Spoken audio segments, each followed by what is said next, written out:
Hello বন্ধুরা, কেমন আছেন সবাই? আশা করি সবাই ভালো আছেন। তো আজ আপনাদের ঝাপতাল দেওয়া হবে। মন্দিরাতে ঝাপতাল। ঝাপতাল মূলত ১০ মাত্রা। কিভাবে মন্দিরাতে ঝাপতাল বাজাবেন। ঝাপতাল বাউল গান যারা করেন, অনেক সময় ব্যবহার যে হয় না, তবে ব্যবহার একটু মানে ব্যবহারের তুলনাটা কম। দাদরা, ঝুমুর, কাহারবা এগুলোই বেশি ব্যবহার হয়। তবুও এইসব বিষয়গুলো জানা থাকা ভালো। যেমন অনেক গান রয়েছে আপনার, যেমন ঝাপতালে, যেমন জাত গেল বলে লালনের এই গান ঝাপতালে। তারপরে আরেকটি গান রয়েছে রৈদের মধ্যে হালবাও তুমি, এই গানটি ঝাপতালে। এরকম অনেক গানই রয়েছে ঝাপতালে। তো আমি ভাবলাম ঝাপতালের দেই, মন্দিরাতে টিউটোরিয়াল ঝাপতালে দেই। তো ঝাপতাল ১০ মাত্রা। ১০ মাত্রা আমাদের বুলটি হচ্ছে ধি না ধি ধি না তি না ধি ধি না। আবার বলছি, ধি না ধি ধি না তি না ধি ধি না। তো এটি এখন মন্দিরে কীভাবে বাজবেন? মন্দিরে কিন্তু আমাদের ৫-৫ করে বাজবে, মানে যেহেতু ১০ মাত্রা, তো ৫-৫ ছন্দ করে এইভাবে আর কি বাজবে, যে ঝাপতাল। তো নতুনদের জন্য বলবো, যারা এখনও আমার গত ভিডিও দেখেননি, হতে পারে আপনি এই ভিডিওটি ফার্স্ট দেখছেন, তো তাহলে কিছুই বুঝবেন না, ঝাপতাল হয়তো ধরতে পারবেন না। আর এই তালটি অনেকে দাদরা তালের সাথে মিলিয়ে ফেলে, এই কাজটি অন্তত করবেন না। দুইটার কিন্তু দুই রকম। অবশ্যই এটা প্র্যাকটিস করতে করতে হয়ে যাবে যারা একেবারে নতুনদের জন্য বলবো, আমার গত ভিডিওতে কিভাবে মন্দিরা ধরতে হয়, কিভাবে কি বাজাতে হয় সব কিছুই দেওয়া আছে। কাহার বা ঝুমুর, দাদরা, এই তালগুলো দেওয়া আছে। এগুলো আপনার আগে প্র্যাকটিস করেন, তারপরে এই তালটা করবেন। এই তালটা একটু ক্রিটিক্যাল তাল। তো যাই হোক, দেখেন আমাদের ৫-৫ ছন্দে কীভাবে বাজবে। যেমন ১-২-১-২-৩, যেমন ১-২, তারপর আবার ১-২-৩, এই হিসাবটা যদি করি ১-২-১-২-৩, এভাবে যদি করি, আবার যদি ১-২-১-২-৩, তাহলে কিন্তু এই ৫-৫ই হচ্ছে।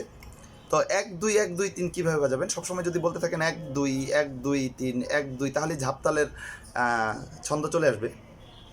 তো দেখেন এটি কীভাবে, নতুনদের জন্য বলবো যারা আমাদের গত ভিডিও দেখেন কীভাবে ছাড়া ধরা, তারপরে কীভাবে মন্দিরে ধরতে হয়, একদম বিস্তারিত দেওয়া আছে, ওইটি আগে দেখেন। তো দেখেন ১-২-১-২-৩ ১-২-১-২-৩, এটি ঝাপতালের ছন্দ।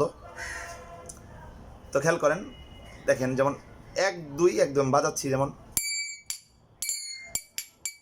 ১-২-১-২-৩ ১-২, যেমন ১-২, ১ একটা আমাদের ছাড়া, ২ এখানে কিন্তু আমাদের মানে নোট, মানে টোকা আমি দিলাম ২টি, কিন্তু মাত্রা কিন্তু একটি।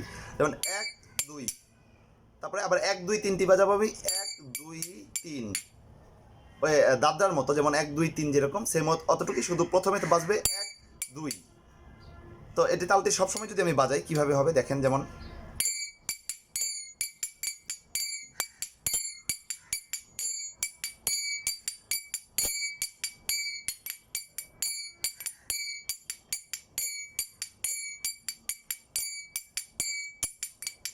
এটি ঝাপতালের মোটামুটি সহজই আছে। যারা যারা কাহার বা ঝুমুর, দাদরা এগুলো বাজিয়েছেন, তারা সহজেই ধরতে পারবেন।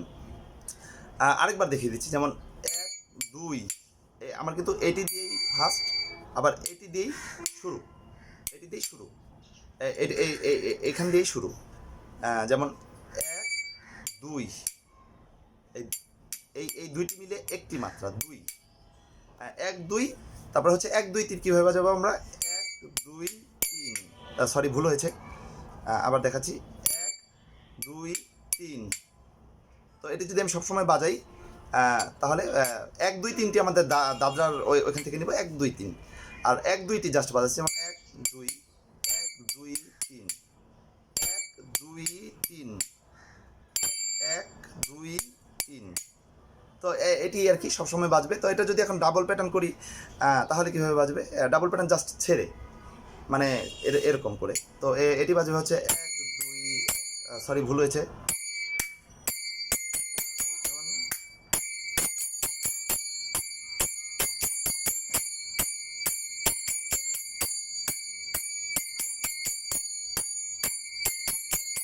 তো এটি বাজবে। আশা করি যারা আমার গত ভিডিও দেখেছেন তারা এই যে এই হাতের যে কবজির এই ব্যাপারটি এখনই ধরতে পারবেন সাথে সাথে। তো আমি প্রচুর গানের রিকোয়েস্ট আসছে, এর জন্য মন্দিরা আর বেশি দিচ্ছি না। আরেকটি তাল দেখিয়ে দিব তেওড়া। জাস্ট এই পর্যন্তই, এটির আর সেকেন্ড পার্ট হবে না।